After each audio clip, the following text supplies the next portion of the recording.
This is Sessions with Sara Cate and Ashley, a podcast that explores the feelings, emotions, and experiences of what it means to be human in this world. This podcast is intended for educational purposes only and is not meant to replace therapeutic services of any kind. Please refer to the list of references if you need support. And before you dive in, please like, subscribe, comment, share with anyone you think might also connect with today's session. Our goal is to reach as many people as possible, and we are endlessly grateful for your continued support. So, let's get to it. Welcome, everyone, to another Sessions with Sara Cate and Ashley. I am Sara Cate. I'm Ashley. Thank you for waving to our non-visual audience. Well, no, I wasn't waving. I forgot to change the screen so we're both side by side. And I was like, Okay, wait, don't start. But I was waving. Okay. Good This start. is Ashley. Good start to another intelligent and awe-inspiring episode of Sessions with Sara Cate and Ashley. Ashley, what are we talking about today? Today, we are going to talk about what we perceive as feminine, what we don't perceive as feminine, how it shows up in the world, how we confine into boxes, and all of that. And I'll tell you, this came up for me because I got so irritated watching the Olympics. Well, not at the Olympics. Listen, I love the Olympics. We got like multiple screens going on over here when they're on. But a couple of athletes in particular, one was a boxer, one's a rugby player, and both talked about in very poor ways about how they are, in an insulting way, masculine, right? And because you're talking about body, specifically body image or body shape. Yes. Yeah. Their features. And so it was like this whole thing, and there's two different narratives going on around here because the one athlete is black, the one athlete is white, and the black athlete got much worse treatment, and much worse. I shouldn't say that because it's all bad, right? But even in these two differing things that were going on, the narratives around the black athlete went a bit further. And the white athlete, she's a rugby player, right? She's incredibly strong, and she's been very vocal about like using her platform to, they both have, but she's been very vocal about speaking out against this, and about how strong is feminine, right? And how these expressions that we often think of as a masculine expression, like, for example, I work with a lot of people who are holding a lot of like anger and rage in their body. And it's often held like in our womb space, which is why I'm working with them, and we're working on moving it out of their body. And oftentimes what is, I think, hard to like see from the outside world, because we hear what masculine is and we hear like that these things are very masculine, but that feminine rage that is built is often from like the years of suppression and oppression, and then we get to release it and it comes out high energy thing. And we often don't think of feminism or feministic characteristics as high energy. It's more of like the grounding, the calm, the peaceful, the soft. No, yeah. I hate that. But anyways. And so I think it's just been very cool to see these two prominent figures now speaking about this, of like, no. Let's like take a step back. Yes, I can have a very masculine presence in some parts of my life, but that doesn't mean that I don't also have feminine qualities. And I think we get really confused in like our society about what they are, because like I said, feminism is soft. Feminism often, depending on who you're talking to, quite often people will equate feminism with weakness, whether you're talking about just pure physical strength or mental strength, or just like in general, you're just like the like lower part. You're not equal to somebody who is presenting as more masculine. And so I just want to have a conversation about that. And yeah, so here we are. here we are. Well, I think what I also want to kind of bring parallel to this conversation is this concept of like the feminine, the masculine, and the binary, right? And like how with all of the different kind of conversations that we are developing around gender, around sexuality, around this fluidity of form and expression, this to me kind of it does present as this like these archaic ideals of, right? Like they should be archaic, meaning like just really outdated of the idea of what feminine is, what masculine is. And really like, no, we just can't throw everything out when something isn't suitable, like to kind of where we're at in society. And what we can help our brains evolve around concepts rather than constraints. Yeah. And around kind of flexibility rather than rigidity. Yeah. In the sense that like how, one would even say that like if we were allowed to feel more of the parts of ourselves, be that feminine, be that masculine, be that emotional, be that action oriented, whatever it might be, if we were just actually allowed to express and emote and feel more fully in our own experience, then there wouldn't have to be these binaries. Then there wouldn't have to be these generalizations and these categories that we place things in. It would just be the felt sense of what we were experiencing. Yeah. So, but unfortunately, our brains too need this. They need compartment. They need to be able to place things in certain areas. And if we don't understand something or it doesn't fit somewhere, which is what a lot of the non-binary, the people who are I consider, the people who are against, but the conversations around gender and gender identity are afraid of it because they don't get it. It doesn't fit anywhere, right? And that kind of black and white thinking is what is so damaging, just to our ability to actually be in our own experience. And what you and I speak about, Ashley, all the time is like, we want to create a greater ability for people to be in their own experience. And I think, I love that these individuals are coming out and challenging, like vocally challenging what it means to be quote unquote feminine. If that is something that you identify with, if that is something, that you want to have or embody or whatever it might be, right? Like that is something that the world is going to tell you, try to tell you what you are. And then your work is to come back to your own being and your own body and be like, and what do I actually feel like that means? Right. Yeah. And so if we were to linger a little longer in the story about feminine and masculine, what are some of the characteristics or qualities in this kind of more binary expression of this?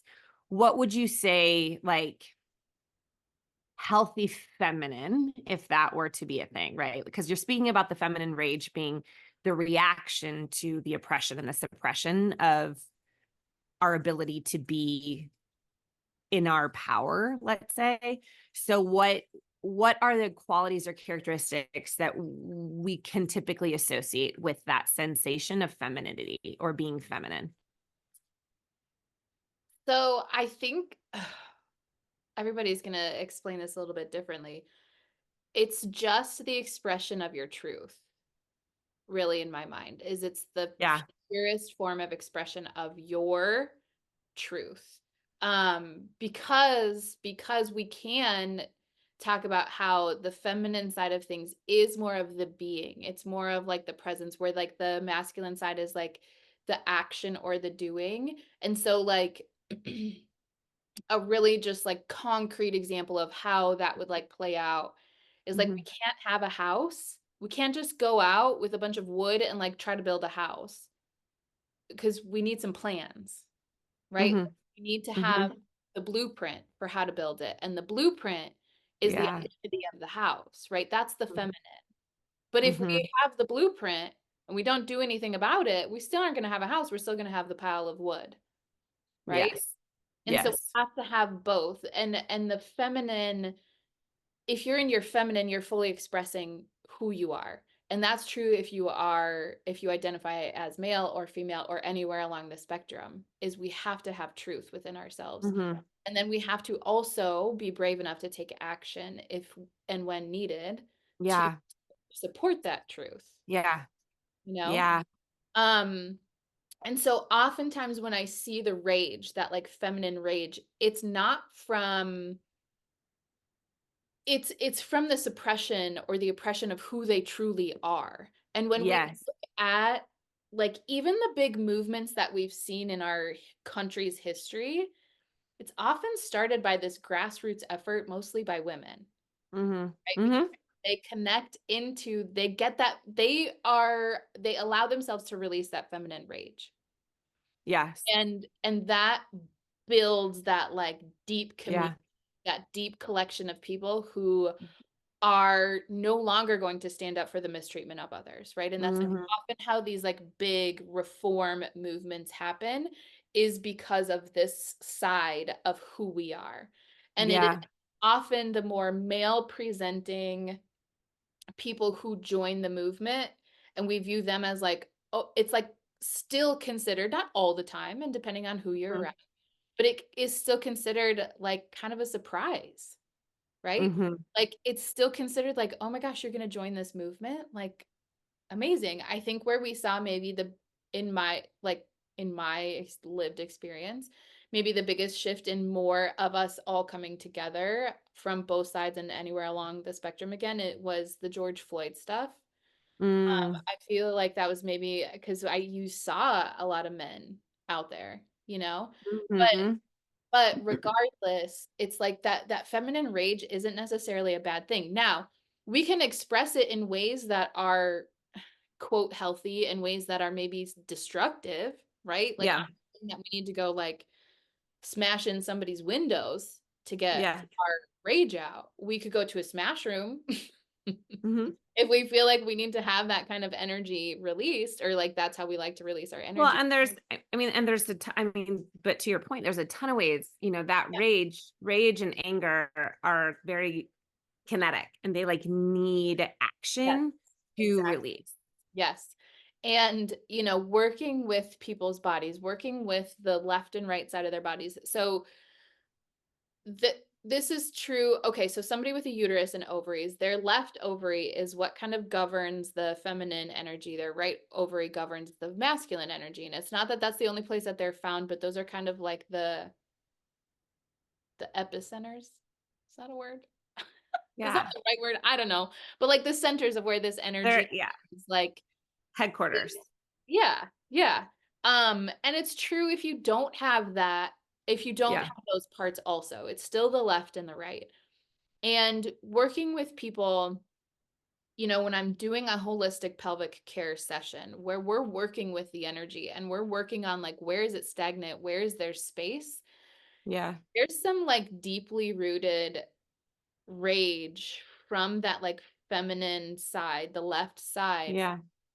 It takes a minute for us to be able to uncover that, but the quality of the tissue is different in their bodies. The quality of the stagnation in energy is different. Like a stagnation in masculine energy, stagnation meaning like it's not moving.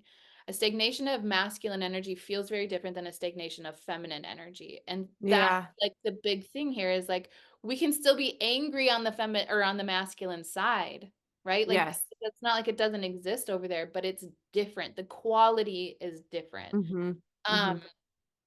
And so, seeing these two athletes who identify as women, come out and say like, no, I am a woman. And like, yes, I'm super fucking strong. And I like to wear red lipstick because I can't, because it's beautiful, because I'm beautiful. Right. Right. On the other side saying, yeah, I am a woman and I know how to hit people really hard because I've been training to be a boxer my whole life. And Yeah. that this is just what I look like, right? Like I was born. Right. Like we're distilling their, Yeah. we're distilling their qualities and characteristics down to their body, which is like Right. the reality of what I think this human experience is like we're Yeah. so fixated on the bodies, Yes. not in a way of embodiment, but Yes. in a way of like between race and gender and all of these ways that we define what is right and wrong in this world is based off of look. Yes. And I don't know how many times I've heard in my life, whether it was directed towards me or just somebody that I knew, like, I don't want to look manly, right? I don't want to have big muscles because I'll look like a man. I don't want to do this because I'll be too masculine, or I don't, because I'm not wearing makeup, I look XYZ, right? Or like the worst is when somebody has the balls to say to you that, like, and I've heard this from from all across the spectrum of genders, that like either like, oh, you just really didn't put yourself together today, huh? Or like, oh, I could never go out as a woman looking like that. Mm-hmm, You know, mm-hmm, as I'm in like a hat and jeans and a t-shirt. mm-hmm. Like, Yeah, yeah, okay, okay, maybe you wouldn't. Good for you, right? That's what you want me to be present to look feminine for you, what your version of feminism is, mm-hmm, right? mm-hmm. And it's so easy for us to reduce somebody to those characteristics. Yes. And so that's why I think that these two very prominent women that have come through this Olympic cycle and been using their platforms, because the hate, man, the hate that they got and the things that were written and said and people saying that, like, it breaks my heart. It blows my mind still to this day. It breaks Yeah. my heart. And it's just like, come on. Like, we got to all do better, because either we hear it and, Mm-hmm. it's our responsibility to speak up in those moments if we feel Yeah. right. Um, and we've got to be the ones who don't spread it. Well, and I think this goes back to what you were saying about identifying what your truth is, right? Because what, and also then even further to that ability to start to expand your system into some of that flexibility around your subscription to these constructs and your subscription to these stories about what femininity looks like and what masculinity looks like in a body. And like, does it have to fit in those categories? Um, it is a very, I think, important challenge for us to take on in our work, because the more that we can do this in one area of our life, really challenge our ideas and challenge our beliefs, the more that will ripple into other areas of our life. Like we build a muscle, we Totally. like start working a new skill Totally. and practicing that new skill of like, let me expand even further. Let me expand further past what I even thought I could expand. If I give myself permission to start to explore where there are limitations in these boxes and binaries and like Yeah. rigid thinking, Yeah. and to then give yourself permission to explore what it feels like to, let's just go with characteristics, right? Like the feminine is qualified or classified often as nurturing, you know, is often qualified as emotional, as more fluid, to your point, as kind of like the holder of the whole, meaning like when you were using that blueprint analogy, like women who identify as women and feel feminine in that, like, how will sometimes hold that, like like the mothering, the way in which we take care of our homes and our earth and our animals and our children and so on and so forth. And then there's the need for the experience of what you could put in a box as masculinity, which is like, to your point, the action, the change, the chutzpah, the drive, the go, right? Like it's the gas, in a lot of ways. And I think even when you're talking about these like grassroots movements, it starts with this feeling of like, this isn't okay. And then the fire of the action comes in to mobilize and get out there in the streets, right? And like, we need both to make it revolutionary. Yeah. And so, we need to evoke the feeling and the emotion of the thing in order for us to do something about it. And I think that, if we can give people permission and, this is for all of us, because even me, I am constantly, especially working with humans and humans in human bodies and humans who are in a human body that doesn't feel like the right gender for them or the right even identity for them in some ways. Working with what all of the whole experience of humanity, I am constantly being changed and constantly being opened to like, wow, like even then when we distill it into the non-binary, like there's challenges in that for people of like, that doesn't fit me either, right? And really like allowing ourselves to be open to what we feel and not have to put it in the story, open to what we feel and not have to lock it into a box. Right. And like that you can wear sneakers and lipstick. I don't know. Like, let's make it really like a super, super basic level idea of this. But like what we consider masculine would be tennis shoes and what we could consider feminine would be lipstick, and how you can wear both of those things and not have to identify as one or the other in that moment. Yeah. Yeah. Right. But and like this is what I personally believe the courageous people who are speaking out even against like non-conforming gender identities and like being able to be like, I just am in my body, let me be in my body, which is essentially what these women are also saying. Just let me be in my body. Yes. Let me experience my body as my body, period. Like, Yeah. I don't care what you think about it. Right. Yeah. But this is, and so this is just kind of, I think, all of our work still. Yeah. And then when we decide what we feel in our body, or when we are aware of what we feel in our body, and then we act on that, and that is when we're coming back to our truth. And that is when we're coming back to our own integrity and alignment of like, this feels real to me. I feel emotional and strong as fuck. And I don't care what that means. Yeah. Yeah. Like I don't have to be feminine or masculine in that. Right. I like the fear that you mentioned, like, because when we don't, people are afraid of what they don't know. And maybe you're sitting there and you're like, I wouldn't consider myself afraid. But there's this, and maybe you would. And there's this, like, when something is unknown, because when you think about what we've been taught, and I'm talking like just in our American society, our American school system, right? We're taught the same thing that we've been taught for years, right? And in terms of gender, it is not that this is a new science, right? It has always been, well, for a very long time, there has always been women, okay, quote, women walking around with XY chromosomes. And we always think XX chromosomes equals female, XY chromosomes equals male.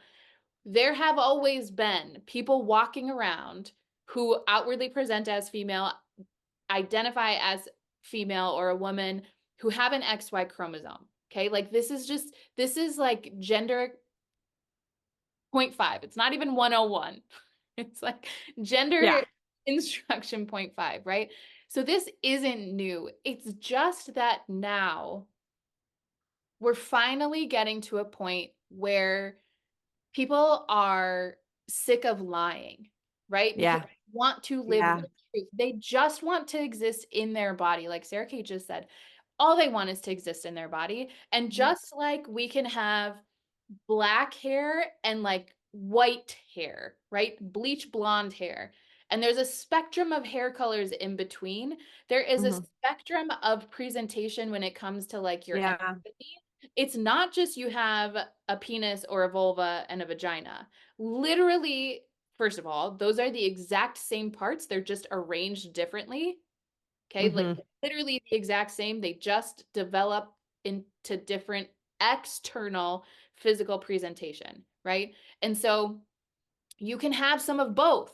Like, this is the thing that like is, and we don't learn about that though, right? And so we don't learn about the nuances that come with our bodies, because our whole system was designed because one perceived gender was deemed more valuable than the other, right? Yes. And we can say that, like, I was just this past weekend teaching medical students how to be doulas in Boston, and we're having this conversation of what's the history of gynecology, what's the history of midwives, like, how did we even here in this situation, right?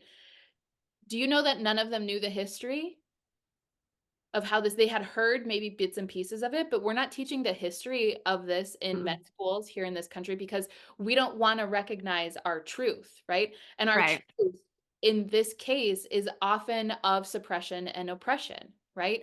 And so we like strip that away, or when we get to the point where we can see the truth, right? We can strip away all of the unknown because now we know, right? Now we know are coming from. Now we know what our body is made of. And so now we get to actually then say, okay, I'm actually not okay with, I'm on this earth for a very short period of time. I'm actually not okay with living up to what you think that I should live up to. I'm here to live my truth. My truth is very different than Sara Cate's truth. My truth is very different than everybody else's truth. And it's not up to me to decide what Sara Cate's truth should be, how she should present her truth or live in her truth. That's not fair. Like, we wouldn't do that to like, we don't want anybody to do that to ourselves. But here we are still needing to have this conversation. Well, I mean, human evolution is a hell of a lot slower than people want to give it credit for. Yeah. Yeah, we might be quantum leaping technology wise, but as far as what our relationship to our bodies is, I don't know about that. There's no AI for that shit. Why? Because we are felt senses, and technology can go because it doesn't have the ability to sense and feel this way that we do. And so we get stuck in our emotions, and we get stuck in our stories, and we get stuck in our nervous systems. And the reality is, like, these conversations are going to happen. But as Ashley was saying, like, I think that we can also start to have different conversations with people around us and ourselves, you know. And I often say, you know, the people who are trying to control my body, and if as a woman who identifies as a woman, there's a lot of governmental control and regulations that are happening over our bodies. And I always think it's because they're so detached from theirs. Yeah.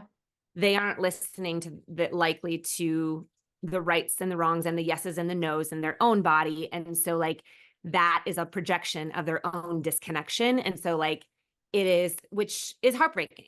It is heartbreaking because if people were really in touch with what they felt, if people were really in touch with what they need and what they want, our world would function very differently. And I think that's why, to some degree, that emotional oppression has happened, because the more in tune, in touch we are with our emotions, the more we act and have the fire to go fuck some shit up.